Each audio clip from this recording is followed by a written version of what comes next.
Bapak, Ibu, dan saudara-saudari yang terkasih, marilah kita mempersiapkan hati dan pikiran kita untuk mendengarkan sabda Tuhan pada hari ini, Sabtu, 15 Agustus 2020.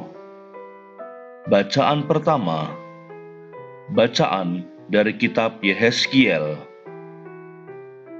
bab 18, ayat 1-10, dilanjutkan ayat 13b,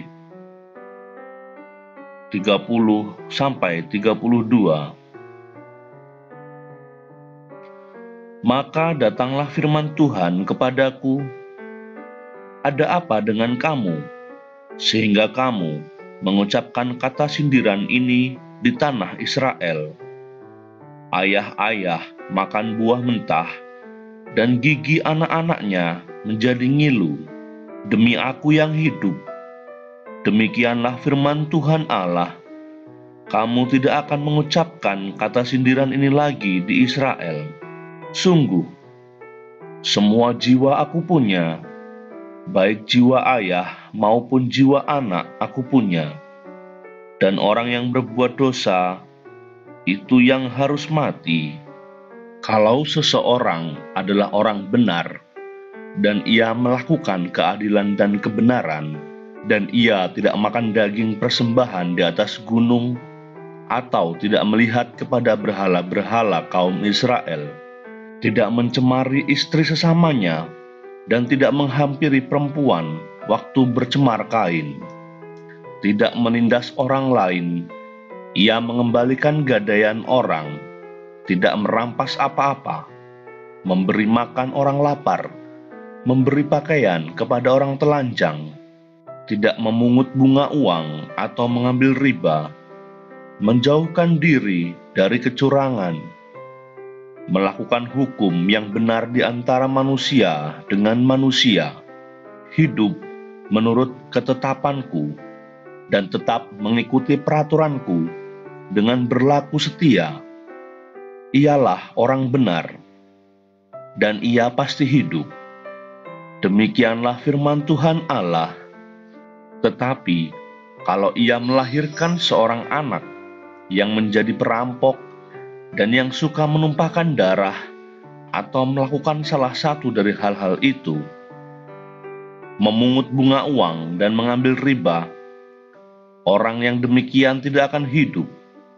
Segala kekejian ini dilakukannya, ia harus mati, darahnya tertimpa kepadanya sendiri. Oleh karena itu, Aku akan menghukum kamu masing-masing menurut tindakannya, hai kaum Israel. Demikianlah firman Tuhan Allah. Bertobatlah dan berpalinglah dari segala durhakamu, supaya itu jangan bagimu menjadi batu sandungan yang menjatuhkan kamu ke dalam kesalahan. Buangkanlah daripadamu segala durhaka yang kamu buat terhadap Aku, dan perbaharuilah hatimu dan rohmu. Mengapakah kamu akan mati, hai kaum Israel?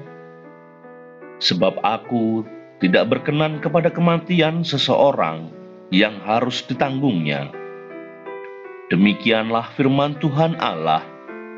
Oleh sebab itu, bertobatlah supaya kamu hidup. Demikianlah sabda Tuhan. Syukur kepada Allah.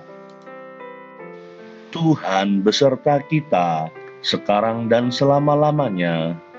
Inilah Injil Yesus Kristus menurut Santo Matius. Dimuliakanlah Tuhan.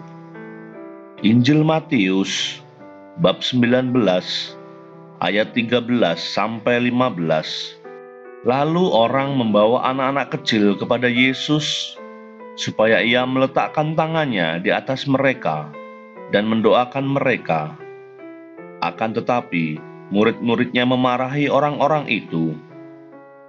Tetapi Yesus berkata, "Biarkanlah anak-anak itu, Janganlah menghalang-halangi mereka datang kepadaku, sebab orang-orang yang seperti itulah yang empunya kerajaan surga." Lalu ia meletakkan tangannya atas mereka, dan kemudian ia berangkat dari situ. Demikianlah Injil Tuhan. Terpujilah Kristus.